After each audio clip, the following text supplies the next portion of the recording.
இது குறித்த கூடுதல் விவரங்களை தருவதற்காக இணைகிறார் எமது செய்தியாளர் துரை வெங்கடேஸ்வரன். துரை வெங்கடேஸ்வரன், விவரங்களை வழங்கலாம்.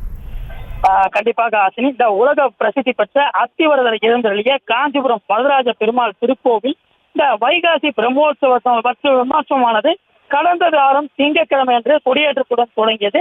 இந்த பிரம்மோற்சவத்தினுடைய காலை மாலை இரு வேளைகளிலே வரதராஜ பெருமாள் வெவ்வேறு வாகனங்களிலே எழுந்தருளி பல்வேறு வீதி வழிகள் வழியாக வலம் வந்து பக்தர்களுக்கு காட்சியளித்தனர்.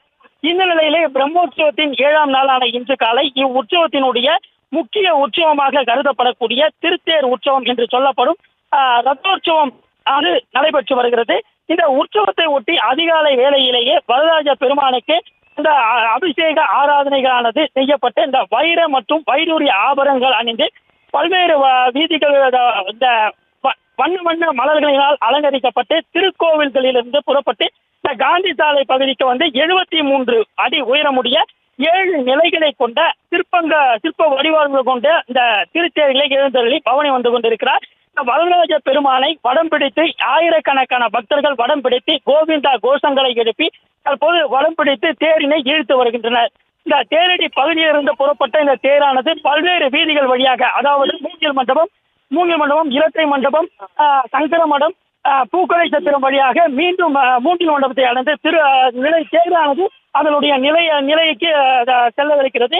இந்த பிரம்மோற்சவத்திலே உள்ளூர் பக்தர்கள் மட்டுமின்றி இந்த கோடை விடுமுறை என்பதால் தற்போது இந்த பல்வேறு மாவட்டங்களிலிருந்தும் பல்வேறு மாநிலங்களிலும் கூட ஆயிரக்கணக்கான பக்தர்கள் தற்போது வந்திருந்து மாநகர் முழுவதுமே எங்கு பார்த்தாலும் தலைகளாக தெரியக்கூடிய வகையிலே இந்த ஆயிரக்கணக்கான பக்தர்கள் தற்போது காஞ்சிபுரம் மாநகரிலே குவிந்து தற்போது தேர்தனை அந்த சாமி தரிசனம் மேற்கொண்டு வருகிறார்கள். சுமார் பிற்பகல் அளவிலேயே இந்த திருத்தேர் நிலையை அடையக்கூடிய நிலையிலே சாமி தரிசனம் செய்து வந்து செல்லக்கூடியவர்கள் பல்வேறு மாவட்டங்களிலிருந்தும் தங்களது பணிகளுக்கு மேற்கொள்ளவர்கள் என பல்வேறு தரப்பட்ட மக்களும் போக்குவரத்து நெரிசலில் சிக்கி அவதியடையாத வண்ணம் இந்த புறநகர் பகுதியிலே 5 தற்காலிக பேருந்து நிறுத்தங்களானது ஏற்படுத்தப்பட்டு அந்த பக்தர்கள் சிரமமின்றி செல்லக்கூடிய வகையிலே இந்த மாநகர காஞ்சிபுரம் மண்டல போக்குவரத்து கழகத்தின் சார்பிலே அந்த போக்குவரத்து வசதிகளானது ஏற்பாடு செய்யப்பட்டிருக்கிறது. இந்த பிரம்மோற்சவத்தை ஒட்டி காஞ்சிபுரம் மட்டுமின்றி பல்வேறு மாவட்டங்களிலும், அதாவது வேலூர், திருவள்ளூர், செங்கல்பட்டு உள்ளிட்ட பல்வேறு மாவட்டங்களிலும் தற்போது நூற்றுக்கணக்கான போலீசார் இந்த பாதுகாப்பு பணியிலும் ஈடுபடுத்தப்பட்டிருக்கிறார்கள். விவரங்களுக்கு நன்றி துரை வெங்கடேஸ்வரன்.